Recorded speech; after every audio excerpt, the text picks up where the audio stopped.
সর্বম শিবময়ম শিবানন্তা শিবকৃপানন্তা। তাহলে আমরা আলোচনা করছি যে মীন রাশি sign Pisces 12th house of the zodiac একটা সেন্টার স্টেজ হবে আমাদের পুরো 2025-এর যে গ্রহ মেলা, গ্রহের যে প্রভাব, তার একদম কেন্দ্রস্থল হতে চলেছে মীন রাশি। কারণ মীন রাশিতে কিন্তু বিশেষ কিছু সঞ্চার, বিশেষ কিছু এক্লিপস ইত্যাদির একটা আমরা আয়োজন দেখতে পাচ্ছি এবং সেখান থেকে দ্বাদশ ভাব এবং এই দ্বাদশ ভাবকে বোঝা, দ্বাদশ ভাবের সঠিক আইডিয়া এবং প্রস্তুতি, এটা আমাদের বিশেষ প্রয়োজন। তো আমরা বৈকুণ্ঠ একাদশীতে 10th জানুয়ারি 2025 আমি যে রেকর্ডিংটা করেছিলাম, তাতে যে এই ভিডিওতে যে আলোচনাটা করেছি তারই এটা পার্ট 2। তো বৈকুণ্ঠ আর স্বর্গ, এই যে ডুয়াল সাইন, এই যে আমরা গত ভিডিওতে আলোচনা করেছি যে পাইসেস মীন রাশিতে আমরা প্রধান সিম্বল, প্রতীকটা কি না, দুটো মাছ দুদিকে সাঁতার কাটছে। তো এই যে ডুয়াল সাইনের এই যে প্রতীকটা, এবং আমরা সেখানে ইলিশ, গুরজালি আলোচনা করেছি, নদীদের নিয়ে আলোচনা করেছি যে উত্তরবাহী নদী এবং দক্ষিণবাহী নদী।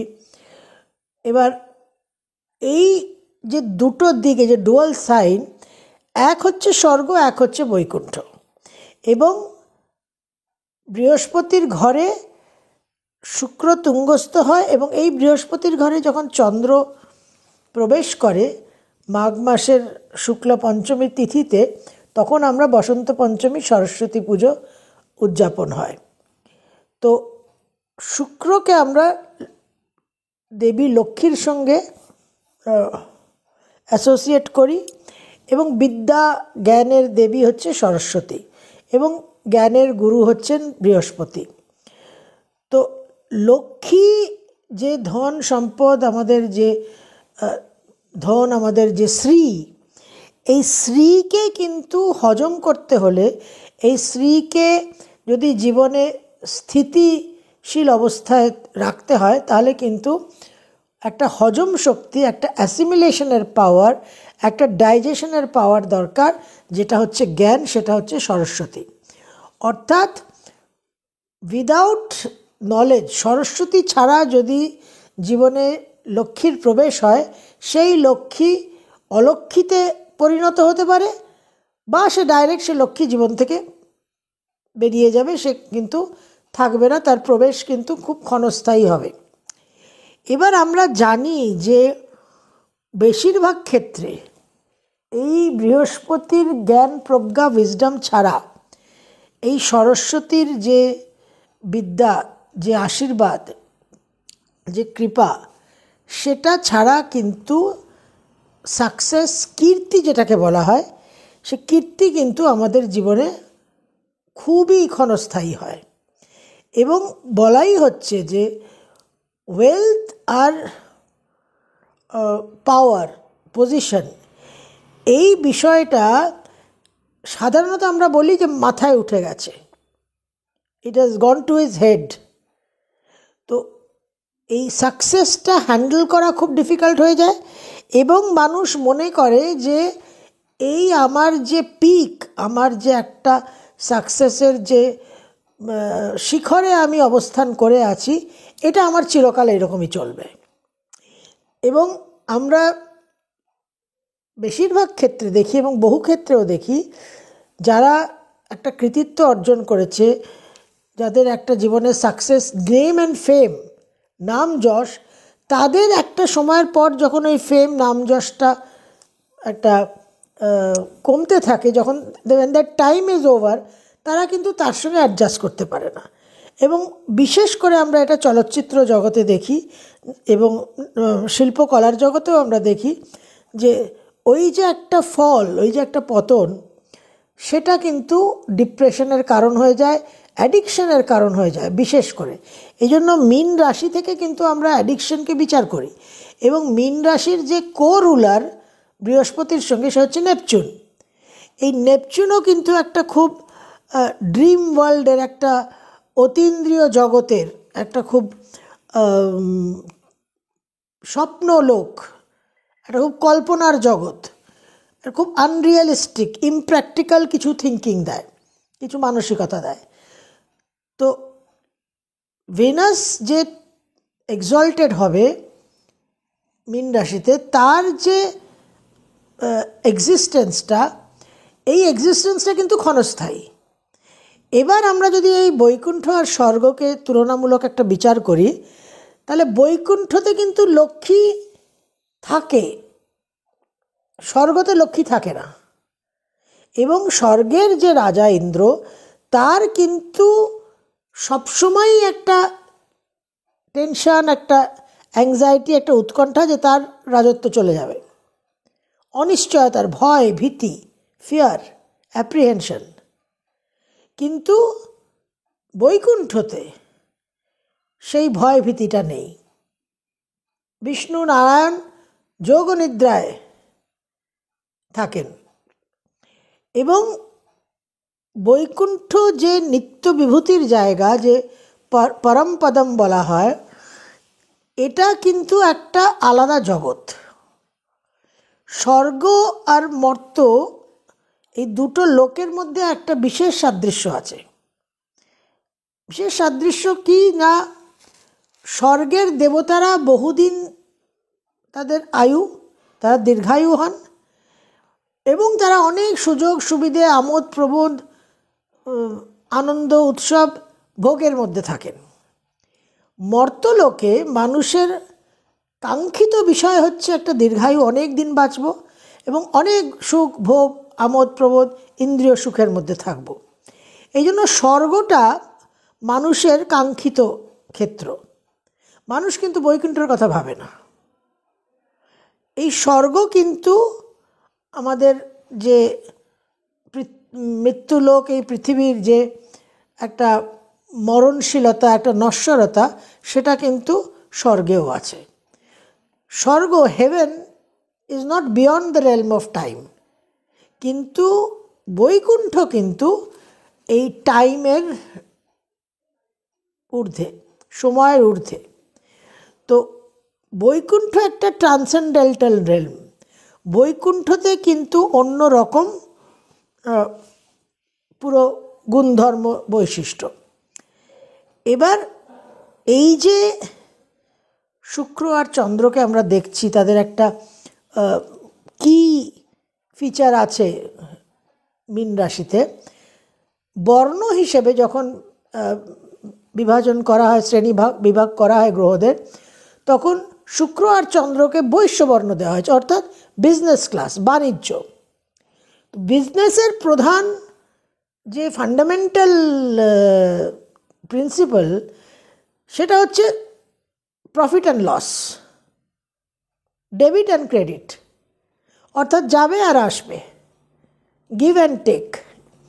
এই যে সার্কুলেশনটা, এই যে মুভমেন্টটা, এইটা হচ্ছে পৃথিবীর বিজনেসের, অর্থের, ওয়েলথের, লক্ষ্মীর কি ফাংশন, কি ক্যারেক্টারিস্টিক। সেখানে কিন্তু কোনো রকম অচল অবস্থা হওয়া, সেটা কিন্তু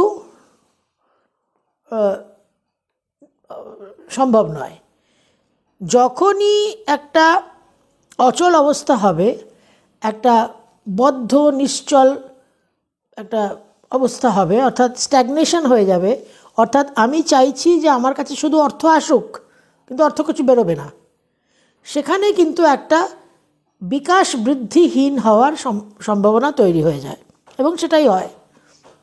সার্কুলেশনটা, এই যে একটা চক্রাকারে ভ্রমণ, এই সার্কুলেশনটা, এই প্রবাহটা ইজ কি ফিচার। আমরা কি চাই? আমরা কখনো এক্সেলেশনটা চাই না। আমরা শুধু ইনহেল করব, শুধু টাকা আসবে আর আমার ব্যাংক আর লকার ভরবে। আমার যে একটা আউটার মুভমেন্ট হবে, সেন্ট্রিপেটাল ফোর্সের সঙ্গে যে সেন্ট্রিফিউগাল ফোর্স হবে, সেটাকে আমরা অস্বীকার করি। যে কারণে ওই স্ট্যাগনেশনটা হয়, ওই একটা বদ্ধ নিশ্চল অবস্থা যেই এসে গেল, অমনি বিকাশ বৃদ্ধিহীন অবস্থা, অমনি বিকাশ বৃদ্ধি বন্ধ হয়ে যাবে। তখন কিন্তু লক্ষ্মী অলক্ষ্মীতে পরিণত হবে এবং মানুষের মধ্যে ডিপ্রেশন তৈরি হবে, হতাশা তৈরি হবে, নানান রকম মানুষের মধ্যে একটা পশু সুলভ ভাব তৈরি হবে। তখন মানুষ শিকার করতে শুরু করবে, তখন শিকার শিকারীর সম্পর্ক হবে, প্রেডেটার প্রে ইমোশনটা অ্যাক্টিভ হয়ে যাবে, জাগ্রত হয়ে যাবে। তখন মানুষের মধ্যে আরও অন্য মানুষের কাছ থেকে কি করে ছিনিয়ে নেওয়া যায়, কি করে অন্য মানুষকে বঞ্চিত করে ডিপ্রাইভ করে তার থেকে নেওয়া যায়, সেই মানসিকতাটা কাজ করতে থাকবে। এই কারণে একটা টোটাল বিষক্রিয়া। অলক্ষ্মী মানে হচ্ছে বিষক্রিয়া, আর লক্ষ্মী মানে হচ্ছে অমৃত। এই যে ওয়েলথ, সেকেন্ড হাউস, কালপুরুষের দ্বিতীয় ভাব, শুক্রের ঘর, বৃষ রাশি। সেখান থেকে আমরা কি বিচার করি? আমরা ফুড বিচার করি, খাদ্য, আমরা সঞ্চিত অর্থ বিচার করি, আমাদের মুখ বিচার করি। এই সেকেন্ড হাউসে রাহু তুঙ্গস্থ, এই সেকেন্ড হাউসে চন্দ্র তুঙ্গস্থ। কারণ রাহু হচ্ছে খিদে, ইনটেক, চন্দ্র হচ্ছে ফুড। এবার পশু আর মানুষের মধ্যে যেটা কমন, সেটা হচ্ছে যে শিকার শিকারীর সম্পর্ক। পশু সেখানে কিছুটা উন্নত বলা অবশ্যই উচিত, কারণ পশুর যখন খিদে মিটে যায়, যখন সে তৃপ্ত হয়, তখন কিন্তু সে আর শিকার করে না। কিন্তু মানুষের খিদে কখনোই মেটে না। মানুষ যত খায়, যত মানুষ আহরণ করে, তত মানুষের খিদে বৃদ্ধি হয়। তো এই যে হান্টিংয়ের যে শিকার করার যে প্রবণতা, এই শিকারের প্রবণতা হচ্ছে মানুষের সঙ্গে পশুর একটা সাদৃশ্য, একটা কমন ফিচার। এই ফিচারটার মধ্যে, এই হান্টিংয়ের মধ্যে, শিকার করার মধ্যে একটা ভায়োলেন্স আছে, একটা হিংস্রতা আছে এবং একটা অ্যাগ্রেশন আছে, যেটা আমরা মঙ্গলের মধ্যে পাই, মঙ্গল যোদ্ধা। কিন্তু আমরা যদি উদ্ভিদ জগতে দেখি, প্লান্ট কিংডমে যদি দেখি, সেখানে কিন্তু ফুল কি করে, ফ্লাওয়ার্স, তারা কিন্তু তাদের যেটা ওয়েলথ, তাদের জন্য যেটা সম্পদ, সেটাকে তারা আকর্ষণ করে, যেটাকে আমরা বলি পলিনেশন। মৌমাছি ভ্রমরের মাধ্যমে তাদের ওই পলিনেশনটা হয়। ওয়েলথ, সম্পদ, অর্থ এক একটা প্রাণীর জন্য এক এক রকম তার সংজ্ঞা। মানুষের জন্য অর্থ, কারেন্সি, মুদ্রা, বিভিন্ন স্থাবর অস্থাবর সম্পত্তি, পশু প্রাণী, পশু পাখিদের জন্য খাদ্য, সেটাই তাদের কাছে ওয়েলথ। আর উদ্ভিদ জগতে, প্লান্ট লাইফে হচ্ছে সেই পোলেনটা, যে পোলেনের মাধ্যমে, যে পরাগের মাধ্যমে তারা তাদের যে প্রজাতি, তাদের যে অস্তিত্ব, সেটাকে তারা বৃদ্ধি করে। তো এই যে ডিফারেন্সটা, এটা হচ্ছে স্বর্গ আর বৈকুণ্ঠর ডিফারেন্স। যে একটা চেতনা যখন উন্নত হয়ে গেল, যখন একটা আন্ডারস্ট্যান্ডিংয়ের লেভেলটা এক ধাপ বা দু ধাপ বা তিন ধাপ হোয়াটএভার যখন উত্তরণ হলো, তখন আর ওই হান্টিং, ওই পশুসুলভ যে প্রক্রিয়াটা, যে মেথডটা, সেটা আর ব্যবহার হচ্ছে না। উন্নত চেতনা যখন হয়ে গেল, তখন ইউ অ্যাট্রাক্ট ওয়েলথ। তখন ধন, সম্পদ, অর্থ, শ্রী বৃদ্ধিটা, আপনার বিকাশটা অটোমেটিক হবে। বৃহস্পতি, আমরা যদি গ্রহকে দেখি, গ্রহ বৃহস্পতির মধ্যে সবচেয়ে কি ফিচার, যেটা যেটা অ্যাস্ট্রোনমিক্যাল ফিচার, সেটা হচ্ছে বৃহস্পতির ম্যাগনেটিজমটা সবচেয়ে বেশি। ম্যাগনেটিজম, চুম্বকীয় শক্তিতে কি হয়? অ্যাট্রাক্ট করে, লোহার টুকরোকে অ্যাট্রাক্ট করে। তো এই যে ম্যাগনেটিক পাওয়ার, এই ম্যাগনেটিক পাওয়ারটা বৃহস্পতির মধ্যে ম্যাক্সিমাম সমস্ত গ্রহদের মধ্যে, যে কারণে এই বৃহস্পতির যে উইজডম, বৃহস্পতির যে প্রজ্ঞা, সেই প্রজ্ঞাটা যখন আমাদের মধ্যে, আমাদের চেতনায় যখন সেই প্রজ্ঞার উন্মোচন হয়, জাগরণ হয়, তখন আমরাও কিন্তু ওই পশুসুলভ আচরণ, ওই শিকার শিকারীর যে সমীকরণ, যে ইকুয়েশন, সেটার থেকে নিজেদের উত্তরণ করে আমরা ওই অ্যাট্রাকশনের জায়গায় পৌঁছতে পারি। তখন আমরা একাদশভাবে আয় করে দ্বাদশভাবে giving back to society, returning, সার্কুলেশনের মধ্যে আমরা প্রবেশ করে যাই। তখন দ্বাদশ ভাবটা আমাদের কাছে আর লস নয়, তখন দ্বাদশ ভাবটা হচ্ছে সেই বোধ, সেই আন্ডারস্ট্যান্ডিং যে এটা একটা লাইফের সাইকেল, জোয়ার ভাটা, এটা চলবে, আসবে এবং যাবে, শ্বাস প্রশ্বাস এই পদ্ধতিতেই চলবে, রাত আর দিন এই পদ্ধতিতেই চলবে, পূর্ণিমা, শুক্লপক্ষ, কৃষ্ণপক্ষ, অমাবস্যা এই পদ্ধতিতেই চলবে, এটাই প্রকৃতির নিয়ম। তো তখন একটা, যখন চেতনা উত্তরণ হলো, তখন মনের মধ্যে একটা তৃপ্তি, একটা শান্তি, প্রশান্তি, ক্ষোভহীন একটা অভাব বোধটা মন থেকে চলে যাবে। এই অভাব বোধটা যতক্ষণ থাকবে ততক্ষণ কিন্তু মানুষ শিকারী, এবং তার কাছে অন্য সব প্রাণী, অন্য সব কিছুই হচ্ছে তার শিকার। এখন যেহেতু আর্থ অ্যাসেনশন হচ্ছে, পৃথিবীর পুরো ভাইব্রেশন ফ্রিকোয়েন্সি চেঞ্জ হচ্ছে, সেই জন্য এই ডুয়াল সাইনের এই যে বিশেষ একটা সেন্টার স্টেজ ভূমিকা, এই মীন রাশি, এখানে আমাদের উই হ্যাভ আ চয়েস যে আমরা লোয়ার ফ্রিকোয়েন্সিতে থাকবো, আমরা স্বর্গ কামনা করব, না আমরা বৈকুণ্ঠের জন্য প্রস্তুত হব, বৈকুণ্ঠ আমাদের কাম্য হবে। এই আর্থ অ্যাসেনশনের সময় ইউনিভার্স, বিশ্বব্রহ্মাণ্ড আমাদের এই মেসেজ দিচ্ছে, এই বার্তা দিচ্ছে, এইভাবে আমাদের চিন্তাভাবনা করতে হবে। ওই মেষ থেকে মীন রাশি রাশিফল ভাবলে আর হবে না। ওই ভেবে 2020-তে আমরা যে শিক্ষা পেয়েছি, যে ধাক্কা পেয়েছি, তাতেও যদি আমাদের শিক্ষা না হয়ে থাকে তাহলে আর কিছু বলার নেই। এখন এই যে একটা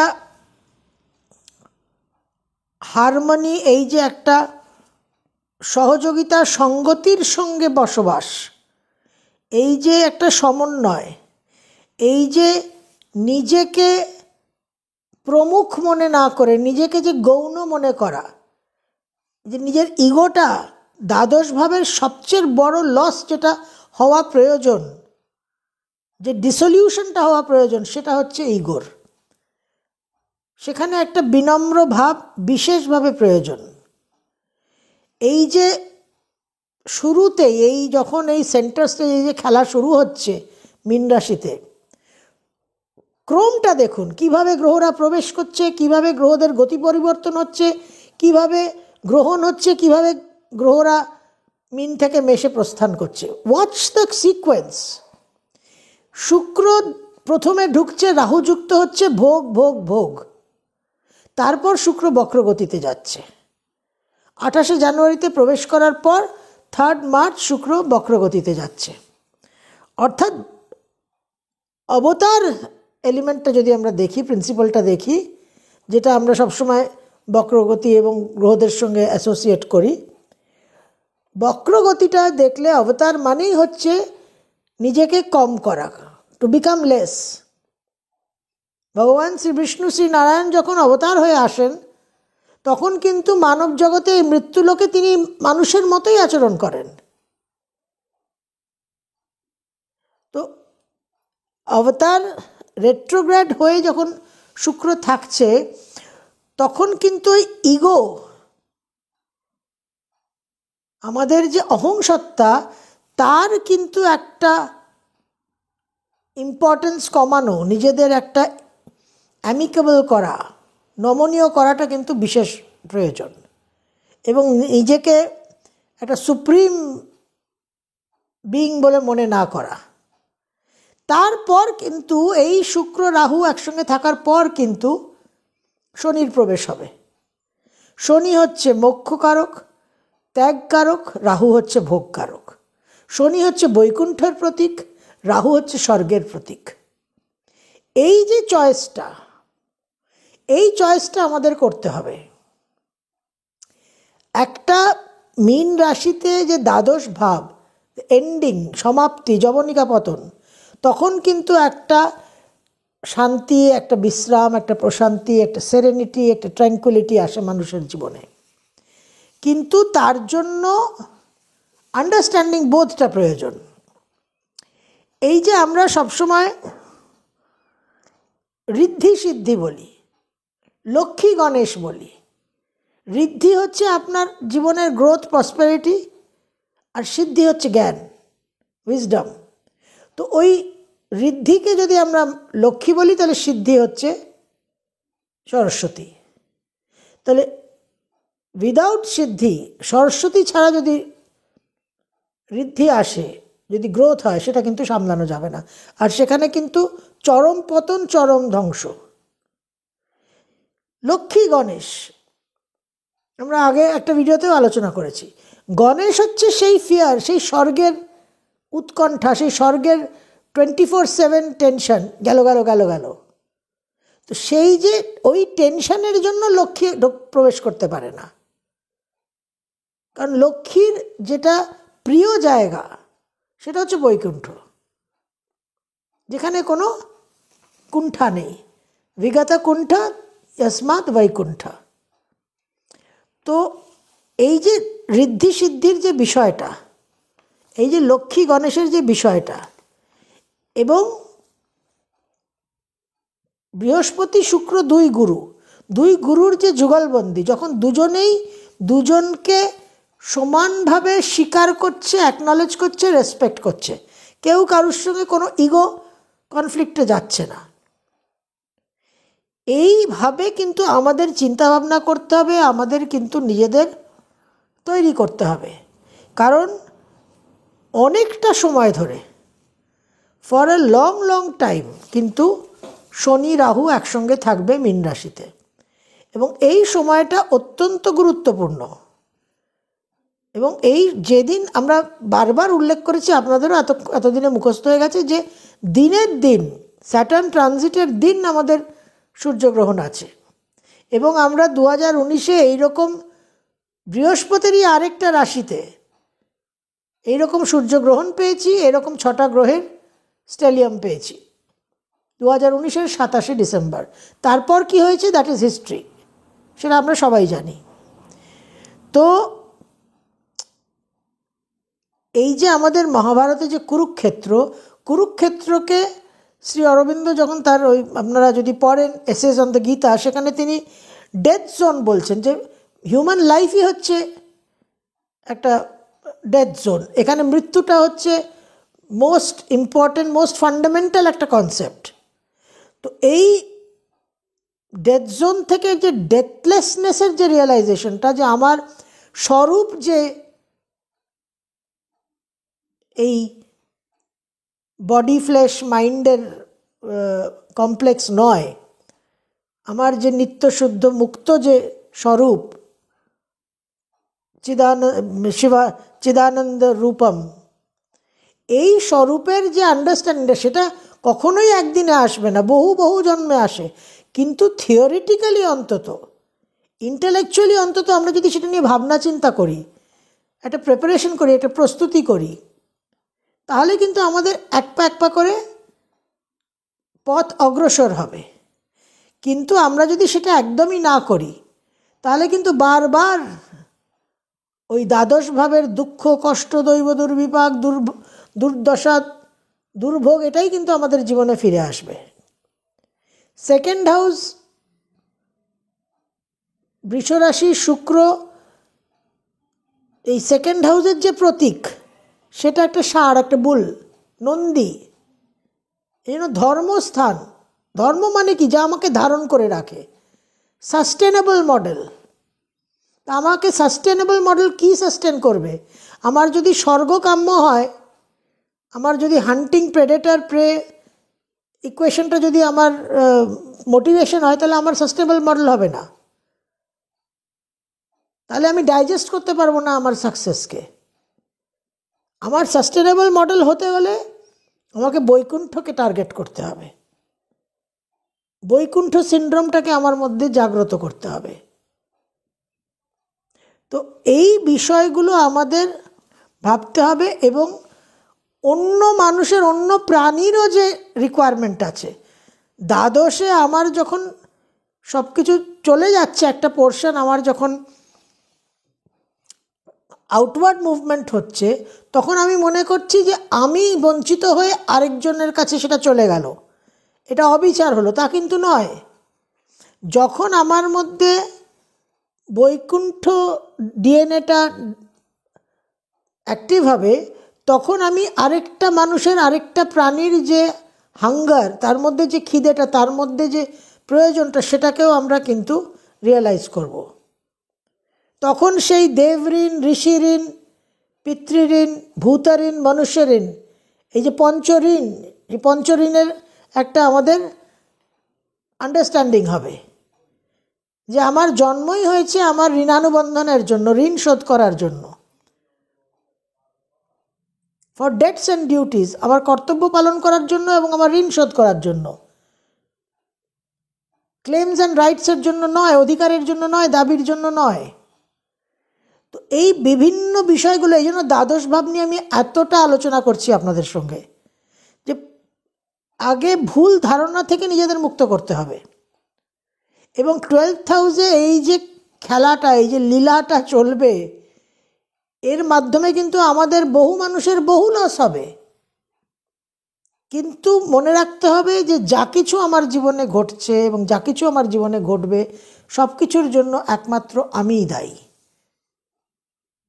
তো ওই যে আমার একটা sense of gratitude and awareness of responsibility, acknowledgement of responsibility, এটা কিন্তু প্রাইমারি বিষয়। বহু মানুষ সব সময় আমি দেখছি লিখছেন, বৃশ্চিক রাশির কখনো কোনো দিন ভালো হয় না, বৃষ রাশির কখনো কোনো দিন ভালো হয় না, ধনু রাশি সবসময় খারাপ হচ্ছে। এটা কোনো রাশি, এটা কোনো বিশেষ বিষয় নয়, এখানে কোনো মার্কিং, ট্যাগ করা, কোনো ব্র্যান্ডিং করা নেই। আপনার জীবনে আপনার যাই রাশি, যাই লগ্ন হোক না কেন, আপনার জীবনে যা ফল হচ্ছে, যা কোয়ালিটি অফ লাইফ, তার জন্য আপনার কর্ম দায়ী। এই যে ব্লেমিং গেম, এই যে অন্যের উপরে চাপানো, সেটা মানুষ হোক, সেটা পশু প্রাণী হোক, বা সেটা রাশি হোক, এই শিফটিং দ্য ব্লেম, এই জায়গা থেকে নিজেকে আগে মুক্ত করতে হবে। এবং ওই ব্লেম শিফটিং না করে নিজের ঘাড়ে নিজের দায়বদ্ধতাকে স্বীকার করা মানেই কিন্তু আপনার স্যাটার্নের 70% নেগেটিভ ইম্প্যাক্ট বেরিয়ে গেল, মুছে গেল। তো এইটা খুব ইম্পর্ট্যান্ট আমাদের। কিন্তু ওই যে বকাসুর খিদে, স্বর্গের খিদে বকাসুর, ওই বকাসুর থেকে নিজেদের কিন্তু মুক্ত করতে হবে, বকাসুরের যে গ্রাস। এবং আমাদের স্বর্গ থেকে বৈকুণ্ঠর যে উত্তরণটা, যে জার্নিটা, সেটাকে আমাদের শুরু করতে হবে। দ্বাদশ ভাবকে ভালো করে বুঝুন। দ্বাদশ ভাব ইজ ভেরি ভেরি ইম্পর্ট্যান্ট, কারণ এই দ্বাদশেই কিন্তু মেন সমস্ত কিছু, যা কিছু নাটক, যা কিছু ড্রামা, সমস্ত কিছু এই দ্বাদশভাবে হতে চলেছে।